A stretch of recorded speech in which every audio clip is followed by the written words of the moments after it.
Que le Seigneur vous bénisse. Amen. Vous pouvez vous asseoir. Amen. Nous rendons grâce à Dieu pour ce moment merveilleux qu'il nous accorde, pour pouvoir encore nous rencontrer.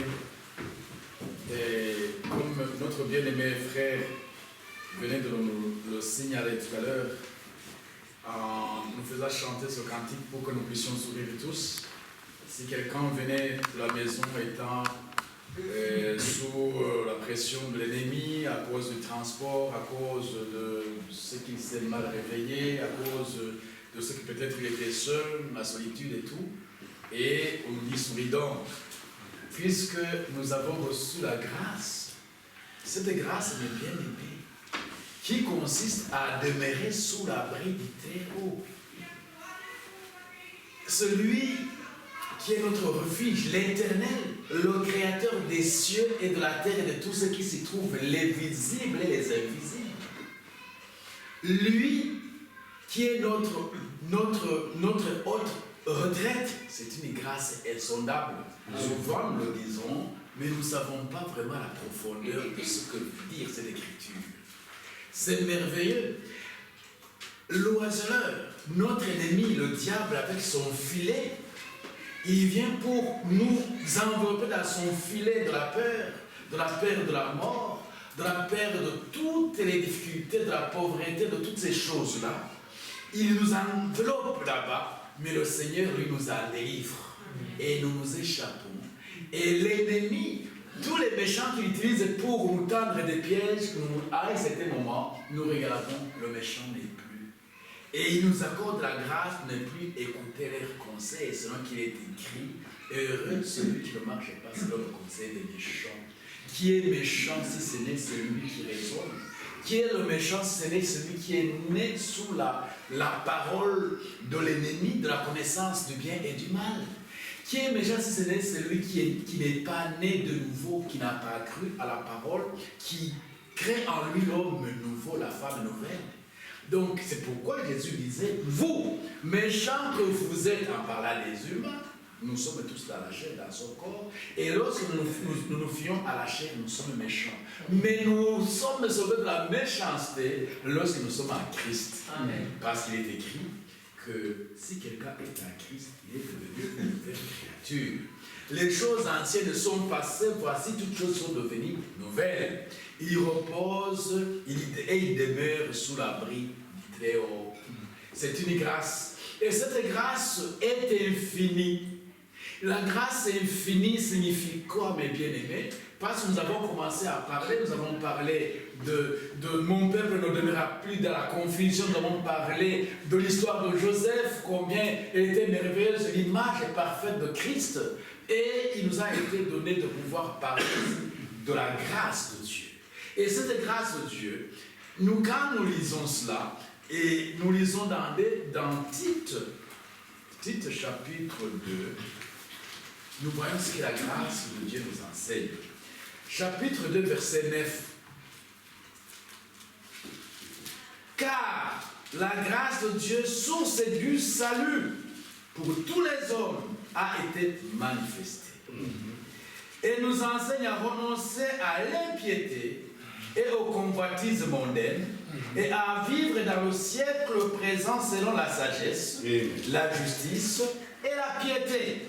Oui, pourquoi?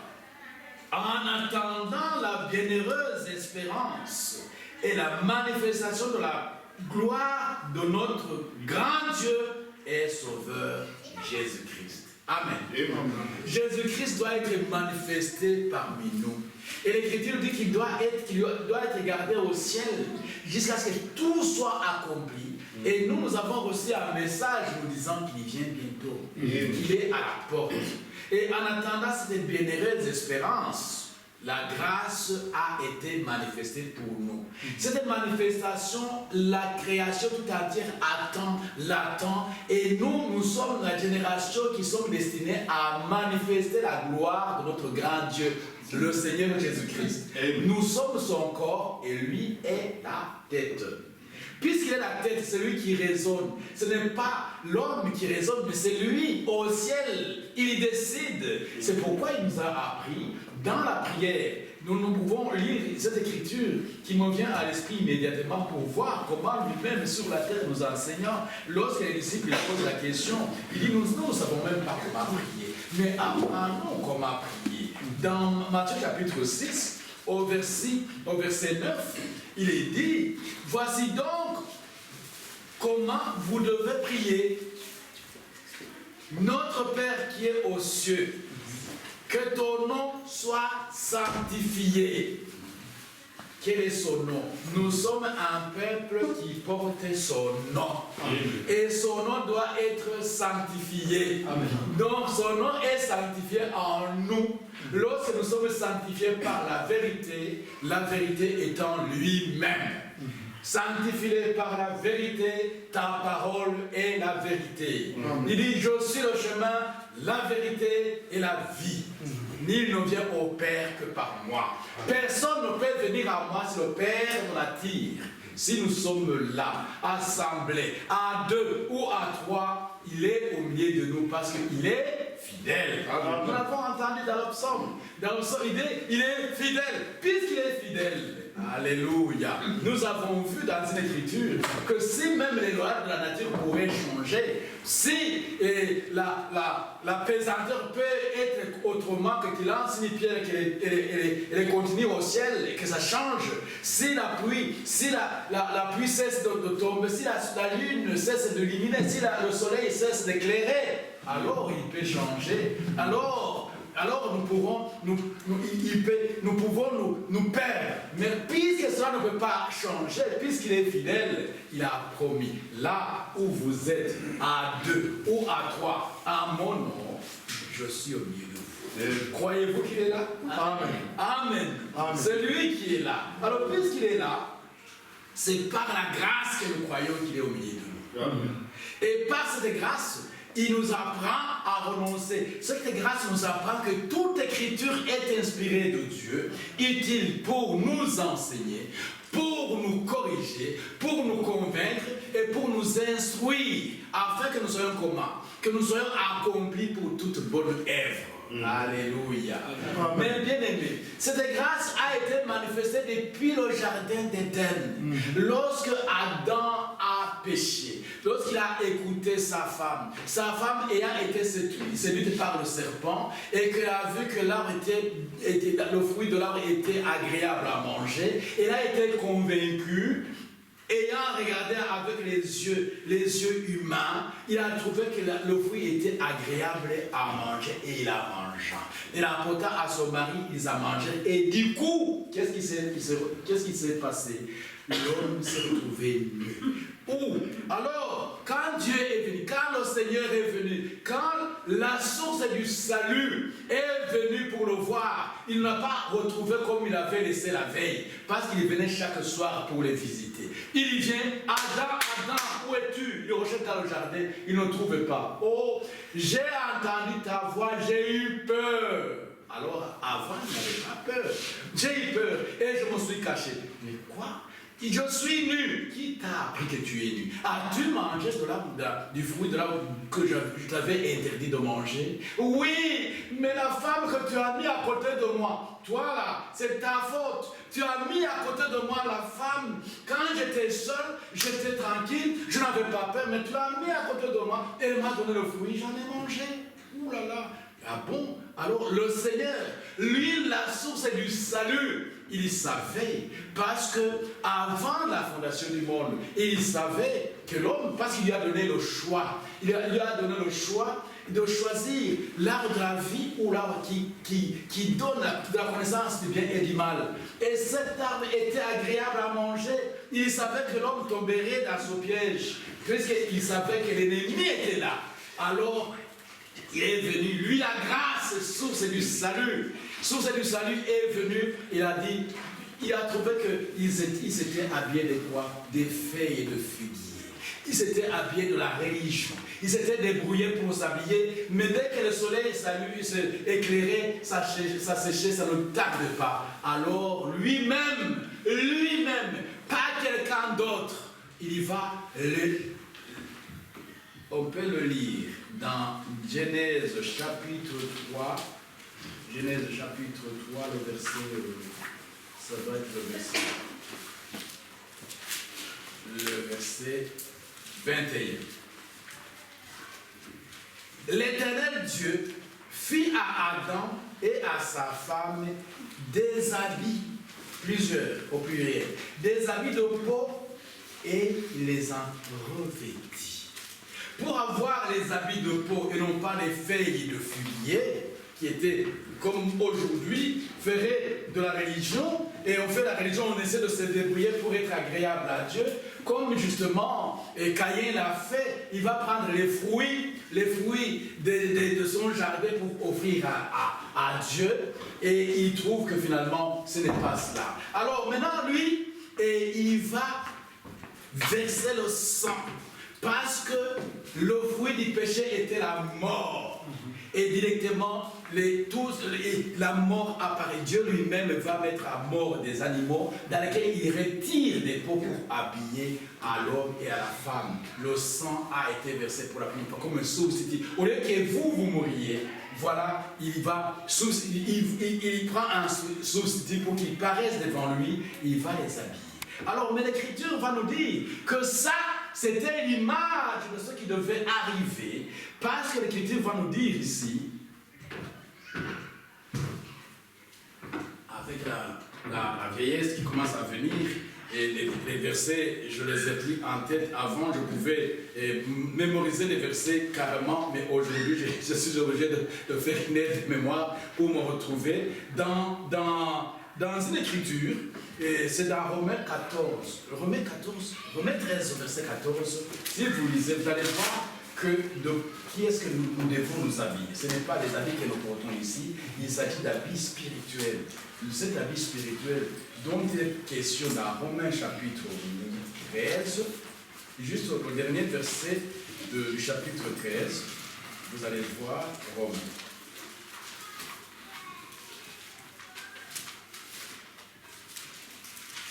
Romains chapitre 13. Le dernier verset dit: mais revêtez-vous du Seigneur Jésus-Christ. Amen. Et n'ayez pas soin de la chair pour en satisfaire les convoitises. La chair qui est le résultat de la prédication de Satan. La chair qui est le résultat du fruit que notre ancêtre a mangé, qui a trouvé agréable à manger. Il ne faut pas en satisfaire les convoitises. Elle va regarder le fruit et la convoiter, parce qu'elle avait reçu la prédication de la part du diable, qui a amorcé en elle une convoitise. Elle a vu que c'était agréable à manger et ça a produit la chair. Il dit: ne prenez pas soin d'elle pour en satisfaire les convoitises. Ici, il est question de prendre soin de la chair pour un but. Le but étant d'en satisfaire les convoitises.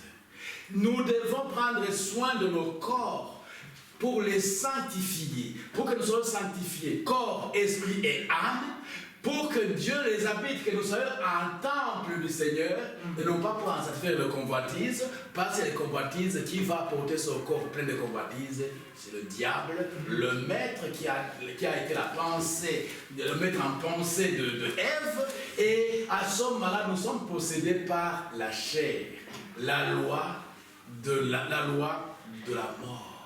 Et cette loi de la mort a été vaincue par la loi de l'esprit de vie en Christ. C'est pourquoi on dit de nous revêtir de Christ. C'est ça la grâce. La grâce pour demeurer dans l'abri, sous l'abri du Très-Haut, et d'entrer en Christ. Lui seul, notre abri. Quand nous sommes en Christ, nous sommes rachetés, nous sommes en dehors, nous sommes protégés. L'oiseleur ne peut pas nous atteindre. Toutes ces convoitises sont sans effet et nulles devant nous, parce que nous sommes habillés de Christ.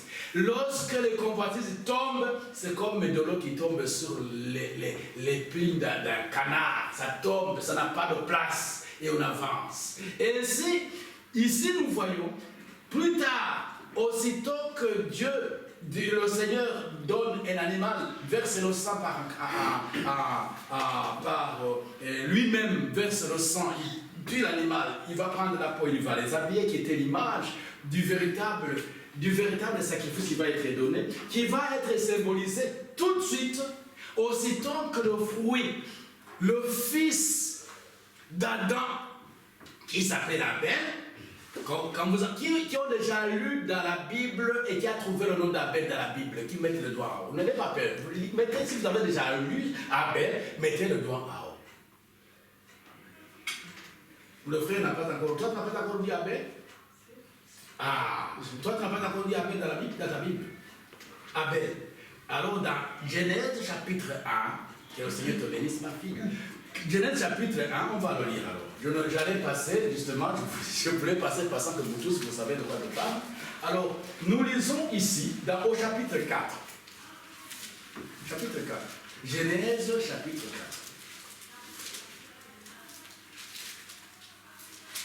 4. Adam connut Ève, sa femme, elle est conçue et enfanta Caïn, et elle dit, j'ai acquis un homme de par l'Éternel.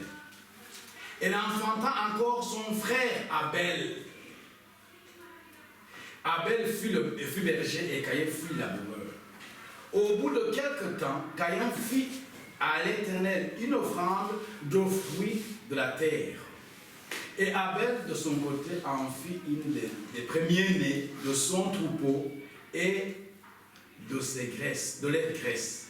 L'Éternel porta un regard favorable sur Abel et sur son offrande, mais il ne porta pas un regard favorable sur Caïn et sur son offrande. Caïn fut très irrité et son visage fut abattu. Et l'Éternel dit à Caïn, pourquoi es-tu irrité et pourquoi ton visage est-il abattu? Certainement, si tu agis bien, tu relèveras ton visage. Et si tu agis mal, le péché se couche à la porte. Et ses désirs se rapportent vers toi. Mais toi, domine sur lui.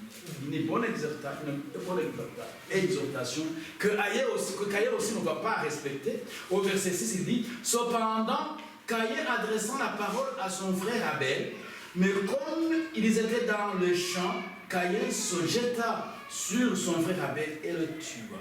Ah! Donc nous avons lu tous, nous voyons que Abel fut tué par son frère.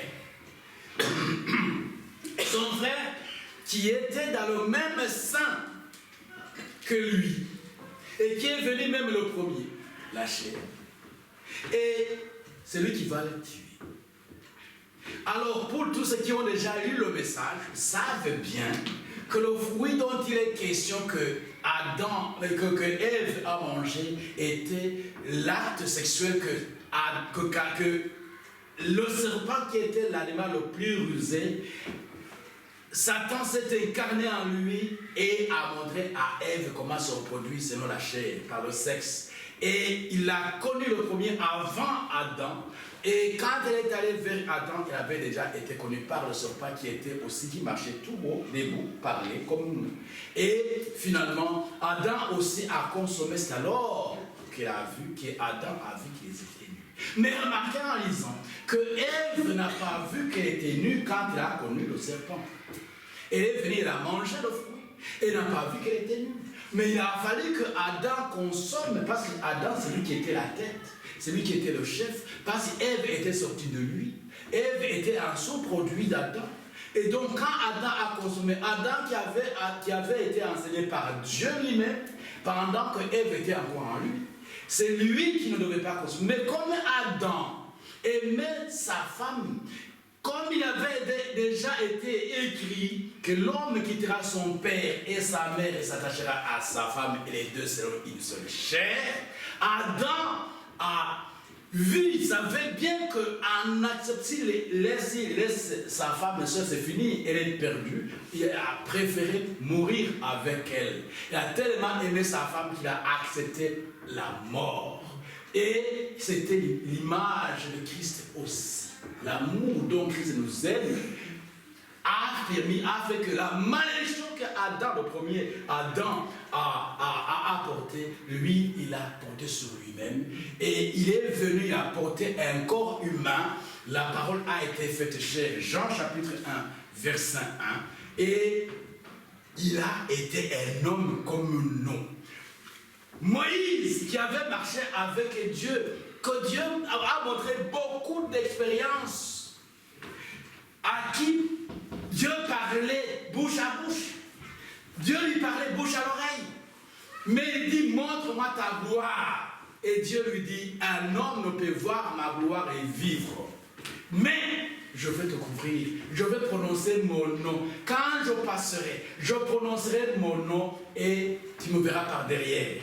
Mais plus tard, Moïse va dire aux enfants d'Israël, l'Éternel notre Dieu vous enverra un autre prophète comme moi, celui qui l'écoutera.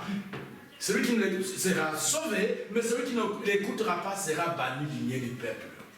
Et cet homme n'était pas comme Moïse, mais c'était de Dieu lui-même dans un corps humain. Et son Dieu lui-même dans un corps humain, il vient sauver son propre fils qui était perdu. De la même manière qu'au jardin d'Éden, c'est lui qui avait tué l'animal et qui avait revêtu à l'homme et à la femme.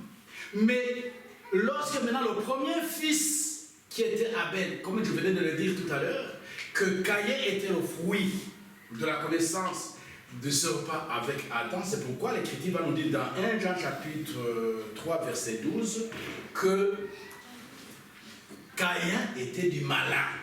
Caïn était du malin. Et quand vous lisez dans la généalogie de la descendance d'Adam, vous ne trouverez pas le nom de Caïn dedans. Et c'est ainsi que il a fallu que Caïn naisse d'Ève, comme Abel, qui était lui la semence d'Adam, Adam, fils de Dieu.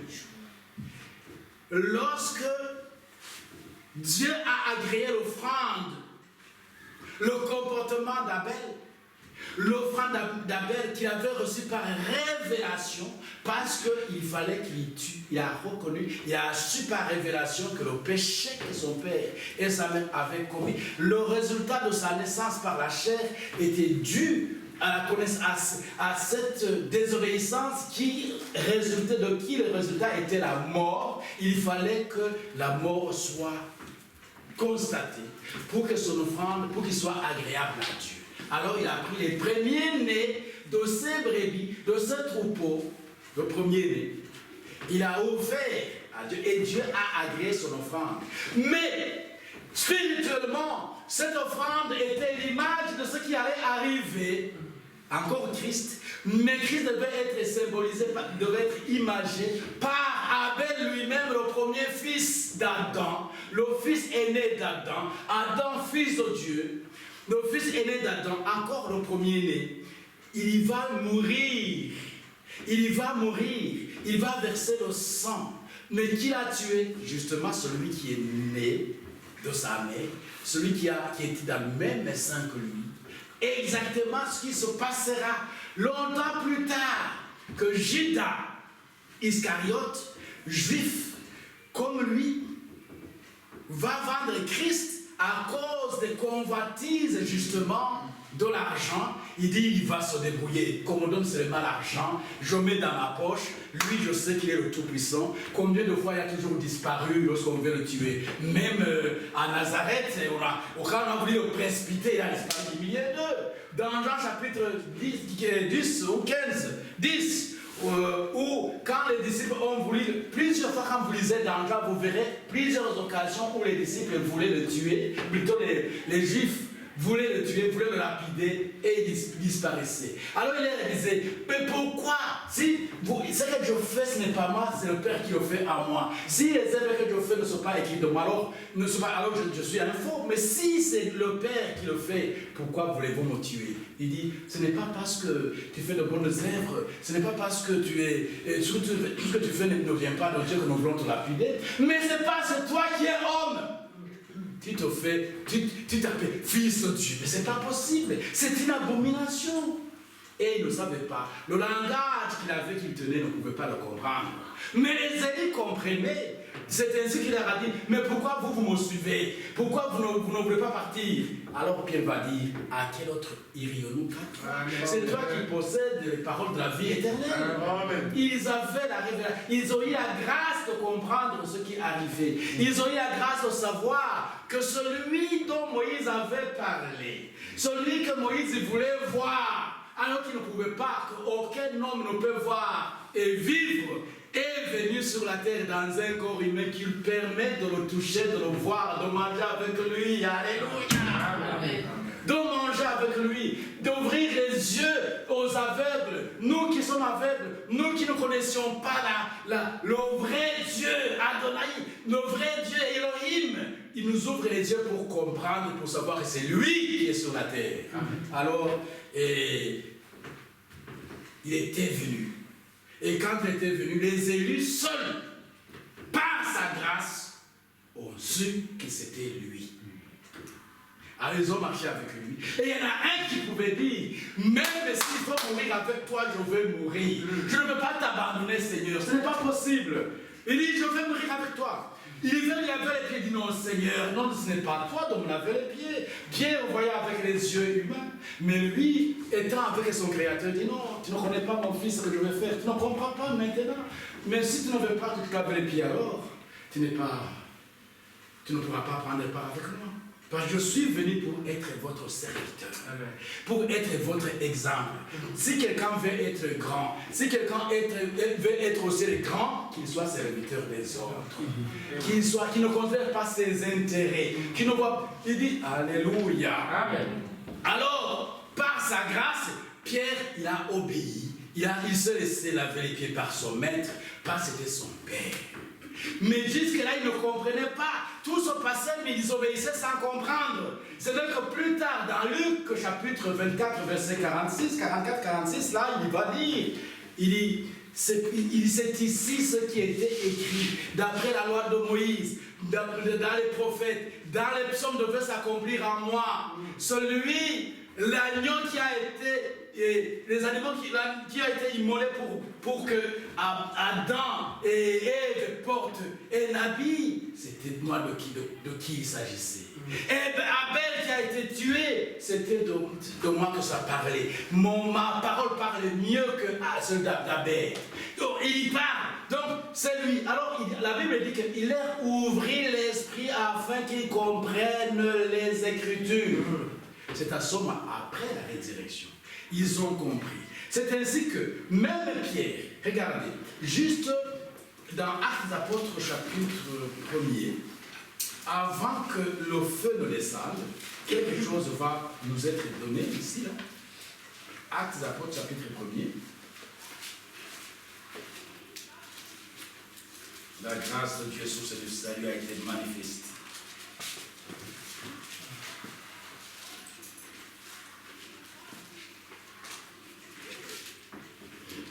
Si nous commençons par le verset 10, il faut comprendre le contexte. Donc Jésus vient de partir. Et puis, ils doivent retourner à Jérusalem. Au verset 10, il dit, et comme ils avaient le regard fixé vers le ciel pendant qu'ils s'en allaient, voici des hommes vêtus de blanc leur apparurent. Et il dit, oh mes Galiléens, pourquoi vous arrêtez-vous à regarder au ciel? Ce Jésus qui a été enlevé au ciel du milieu de vous viendra de la même manière que vous l'avez vu allant au ciel. Alors, ils retournèrent à Jérusalem, de la montagne appelée des Oliviers, qui est près de Jérusalem, et à la distance d'un chemin de sabbat. Un chemin de sabbat, c'est à peu près 1 kilomètre. Quand ils furent arrivés, ils montèrent dans la chambre haute où ils se tenaient d'ordinaire. C'était Pierre, Jean, Jacques, André, Philippe, Thomas, Barthélemy, Matthieu, Jacques, fils d'Alphée, Simon le Zélote et Jude, fils de Jacques. Tous d'un commun accord persévéraient dans la prière avec les femmes et Marie, mère de Jésus, et avec les frères de Jésus. Marie, mère de Jésus, les frères de Jésus, qui ne l'avaient pas suivi pendant son ministère, cette fois-ci, ils sont venus pour se joindre à ses disciples. Alors voilà, Ce qui se passe au verset 15 dit, en ce jour-là, Pierre se leva, le Saint-Esprit n'est pas encore descendu, au milieu des frères. Le nombre de personnes réunies étant environ 120, il dit, oh mes frères, il fallait que s'accomplisse ce que le Saint-Esprit, dans l'Écriture, a annoncé d'avance par la bouche de David au sujet de Judas, qui a été le guide de ceux qui ont saisi Jésus. Il était compté parmi nous et il avait part au même ministère. Cet homme ayant acquis un champ avec le salaire du crime est tombé, s'est rompu par le milieu du corps et toutes ses entrailles se sont répandues. La chose a été connue de tous les habitants de Jérusalem que le champ a été appelé dans leur langue Hakeldama, c'est-à-dire champ du sang. Or, écoutez bien, il est écrit dans le livre des psaumes, ici, puisque Jésus leur avait déjà ouvert l'esprit afin qu'ils comprennent les Écritures, Pierre, nous le savons que c'était un pécheur, et dans l'ancien temps, il faut que vous compreniez, mes bien-aimés, tout le monde n'avait pas accès à l'école. Tout le monde n'était pas scolarisé, n'était enseigné que les gens des riches, les enfants des riches, qui pouvaient être auprès des précepteurs, qui pouvaient les enseigner à la maison. Les autres et les paysans, les pêcheurs ne savaient ni lire ni écrire. Les scribes seuls savaient écrire, on les enseignait, on savait. Alors, donc l'écriture n'était pas de tout le monde comme aujourd'hui. Ici, tout le monde ici sait écrire et lire. À l'époque, ce n'était pas le cas. Donc Pierre ne savait ni lire ni écrire. Mais le Saint-Esprit, comme on leur avait l'esprit, donc le Seigneur leur avait ouvert l'esprit afin qu'ils comprennent les Écritures. Regardez, il va dire une écriture qui se trouve dans Psaume 69, verset 26.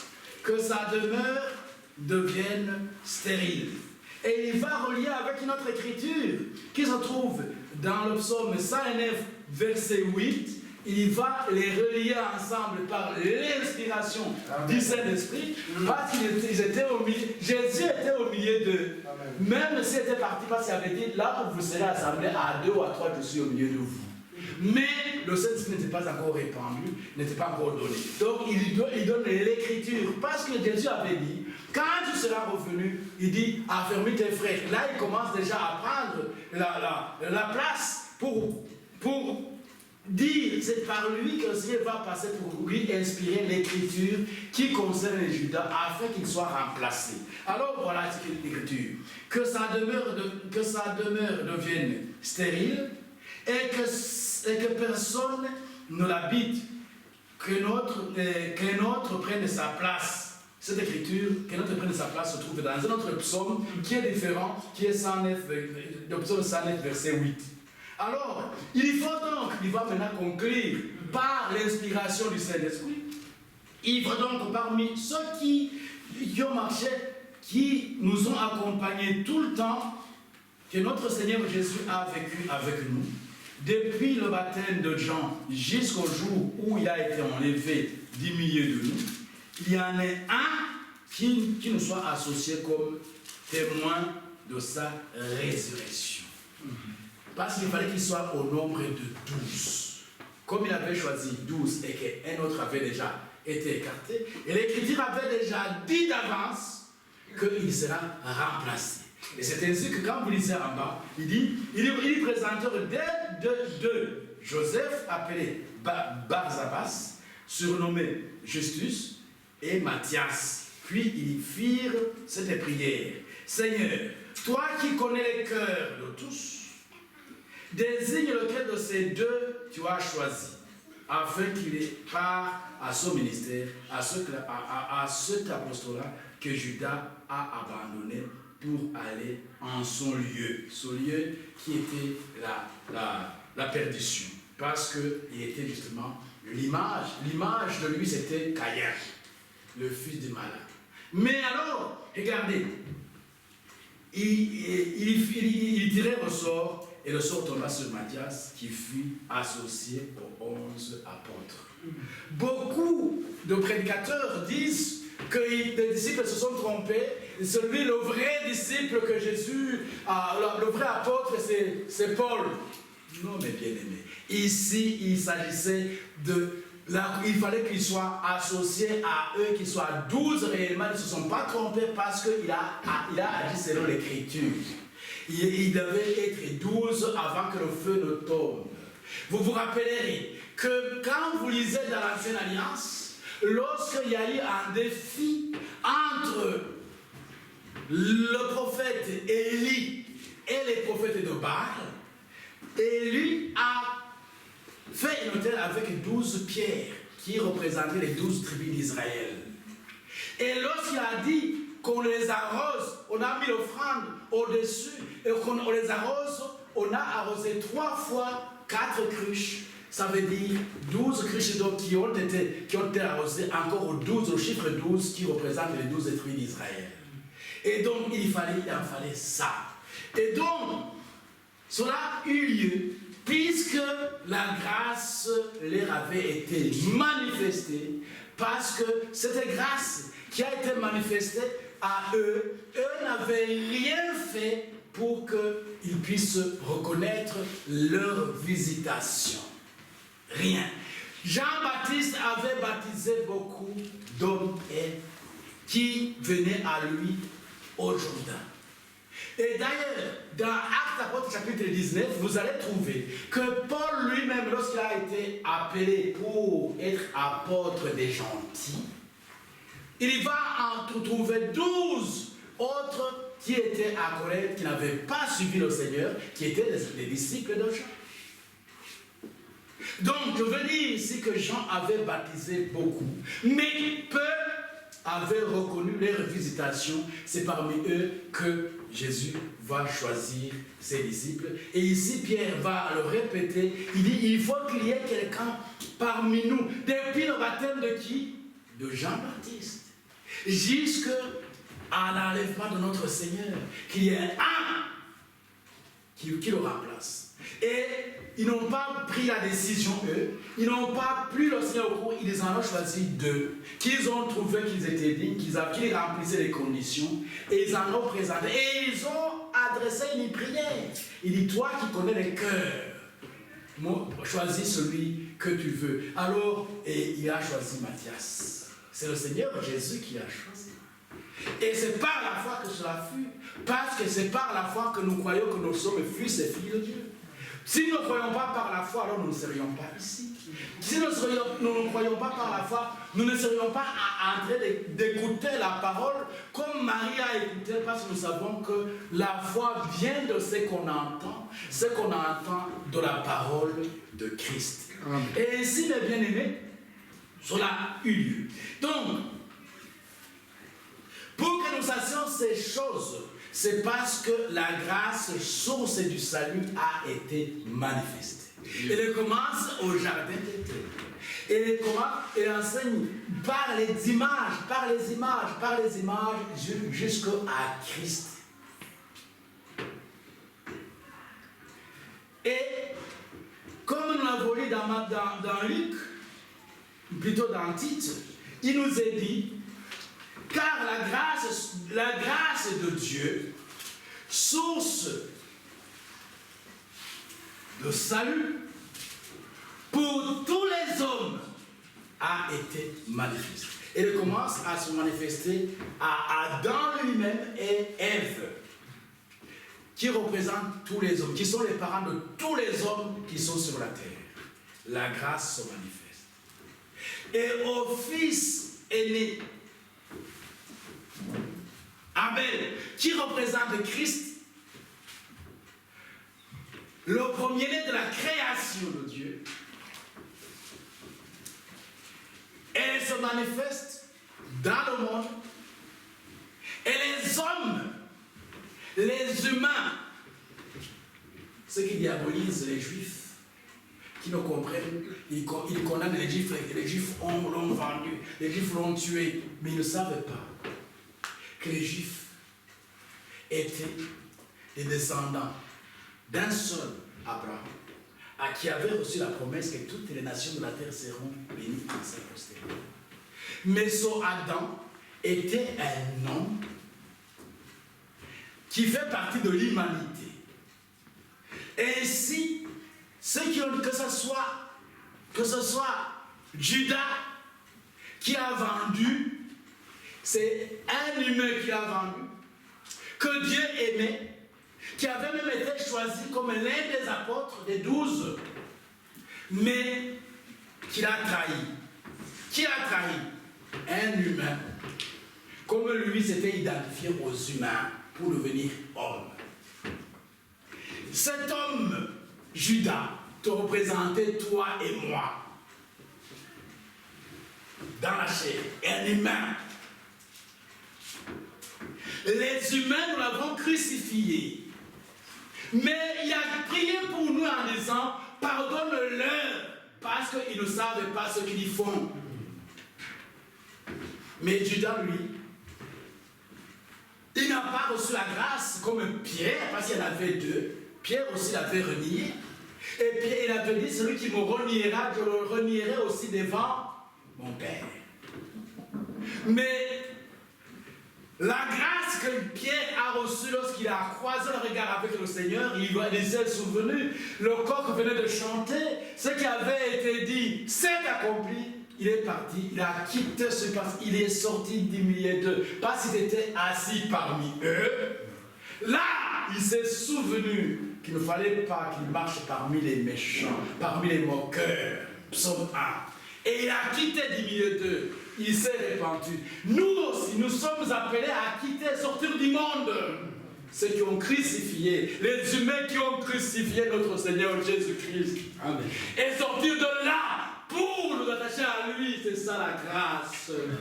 La grâce, source du salut, qui a été manifestée parmi les humains, afin que nous puissions être sauvés en attendant sa manifestation à toi et à moi. En attendant la manifestation, la gloire du grand Dieu, notre Seigneur Jésus-Christ, qui doit se manifester avant que nous soyons transportés dans le ciel. Et la création tout entière, qui était sous la malédiction à cause de Judas, à cause de Caïn, à cause d'Adam qui a écouté celle qu'il ne fallait pas écouter. Il avait dit, si tu as mal, tu mourras certainement. C'est pourquoi nous avons peur de la mort, parce que nous ne sommes pas destinés pour mourir, mes frères et sœurs. Amen. Tu es sauvé, tu es rempli de cette mais la peur elle est là. C'est pourquoi Pierre l'a nié à cause de la peur. Pourtant, au moment où il était là, lorsqu'il a dit, je serai avec toi. S'il faut mourir, je vais mourir avec toi. Pardonnez-moi de mes émotions, mes bien-aimés. Parce que je sens ce que cela représente, le péché. Et le Seigneur l'a apporté. Il a apporté notre malédiction. Il est bon que nous puissions le reconnaître et nous identifier à lui à tout moment, à chaque instant qui passe. Amen. Que nous soyons disposés et disponibles pour dire oui, que ta volonté soit faite. Amen. Et cela a eu lieu. Il est mort à cause de notre trahison, de notre lâcheté. Il était l'un des 12. Il a trahi à cause des convoitises. Mon frère, ma soeur, nous devons fuir les convoitises. Fuir les convoitises. Ne pas regarder sur le monde. Il est écrit, n'aimez pas le monde, Jean chapitre 2, verset 15. Ni les choses qui sont dans le monde. Car celui qui aime le monde, l'amour du Père n'est point en lui. Amen. Dieu t'a créé avec les ongles jolis. Mais non, tu dis non, il faut les mettre, il faut que ce soit rouge. Non, il faut que ce soit bleu ciel. convoitise.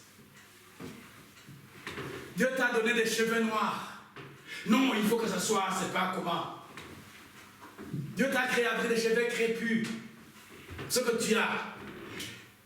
Ne prends pas soin de la chair pour en satisfaire les convoitises. Sachez discerner, que le Saint-Esprit vous aide à discerner, mes sœurs, vous qui représentez l'Église.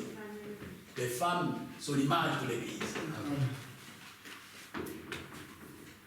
Il faut que vous discerniez par le Saint-Esprit lorsque tu prends soin de ton corps, si tu ne prends pas soin de la chair pour en satisfaire les convoitises. Hommes, lorsque vous choisissez vos habits, tout ce que vous faites sur la terre, ne regardez pas sur le monde. Regardez si ce que vous faites, c'est pour la gloire du Seigneur ou c'est pour vous identifier à un homme ou à quelqu'un, à un star de ce monde, à un homme que tu as vu sur la route, a bien habillé, dit ah, il a bien sapé, j'aimerais avoir ça. Convoitise. Alors, la grâce de Dieu